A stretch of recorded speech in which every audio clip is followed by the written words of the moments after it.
Crônicas do Amanhecer. Por Feijão, Centro Espírita Allan Kardec de Balneário Gaivota. Balneário Gaivota, 24 de novembro de 2024. Viúva de Cid Moreira detalha últimos momentos do jornalista, tristinho e sofrendo. Parte 1.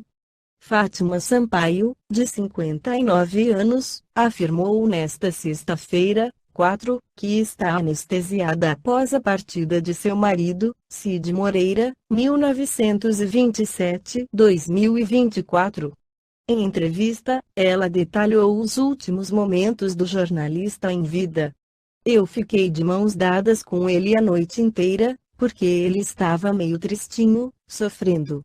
De manhã, eu estava em pé, já não estava mais aguentando, e falei, vou ali na pia lavar o rosto.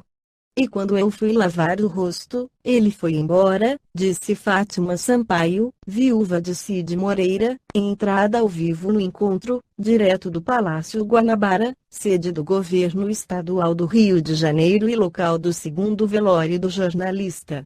A viúva de Cid Moreira ainda afirmou que está com dificuldades para digerir a partida de seu companheiro.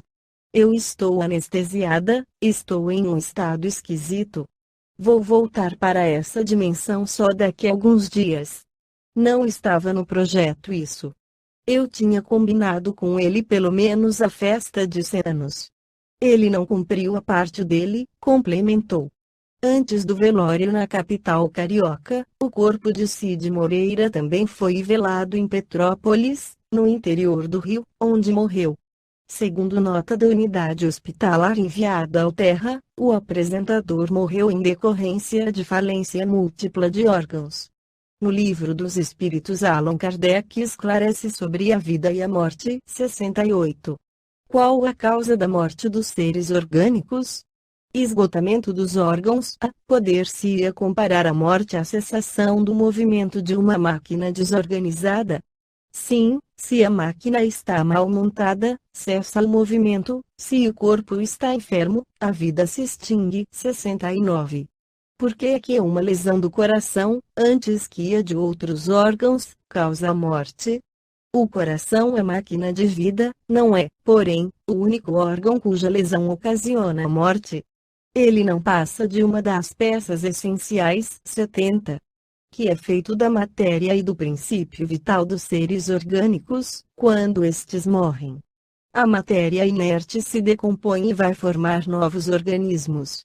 O princípio vital volta à massa de onde saiu. Morto o ser orgânico, os elementos que o compõem sofrem novas combinações, de que resultam novos seres, os quais aurem na fonte universal o princípio da vida e da atividade, o absorvem e assimilam, para novamente o restituírem a essa fonte, quando deixarem de existir.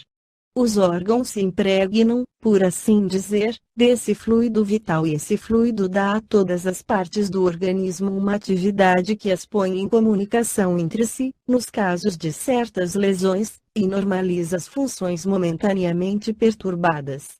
Mas, quando os elementos essenciais ao funcionamento dos órgãos estão destruídos, ou muito profundamente alterados, o fluido vital se torna impotente para lhes transmitir o movimento da vida, e o ser morre. Os órgãos reagem mais ou menos necessariamente uns sobre os outros, resultando essa ação recíproca da harmonia do conjunto por eles formado. Destruída que seja, por uma causa qualquer, esta harmonia, o funcionamento dele cessa, como o movimento da máquina cujas peças principais se desarranjem. É o que se verifica, por exemplo, com um relógio gasto pelo uso, ou que acidentalmente se desconjuntou, no qual a força motriz fica impotente para pô-lo de novo a andar. Num aparelho elétrico temos imagem mais exata da vida e da morte. Esse aparelho, como todos os corpos da natureza, contém eletricidade em estado latente. Os fenômenos elétricos, porém, não se produzem senão quando o fluido é posto em atividade por uma causa especial. Poder-se-ia então dizer que o aparelho está vivo. Vindo a cessar a causa da atividade, cessa o fenômeno, o aparelho volta ao estado de inércia. Os corpos orgânicos seriam, assim, como que pilhas ou aparelhos elétricos, nos quais a atividade do fluido produz o fenômeno da vida. A cessação dessa atividade causa a morte. A quantidade de fluido vital não é absoluta em todos os seres orgânicos. Varia segundo as espécies e não é constante, nem no mesmo indivíduo, ao longo do tempo, nem entre os indivíduos de uma espécie. Alguns há que se acham, por assim dizer, saturados desse fluido, enquanto outros o possuem em quantidade apenas suficiente. Daí, para alguns, a vida é mais ativa, mais tenaz e, de certo modo, superabundante. A quantidade de fluido vital se esgota. Pode tornar-se insuficiente para a conservação da vida, se não for renovada pela absorção e assimilação das substâncias que o contêm.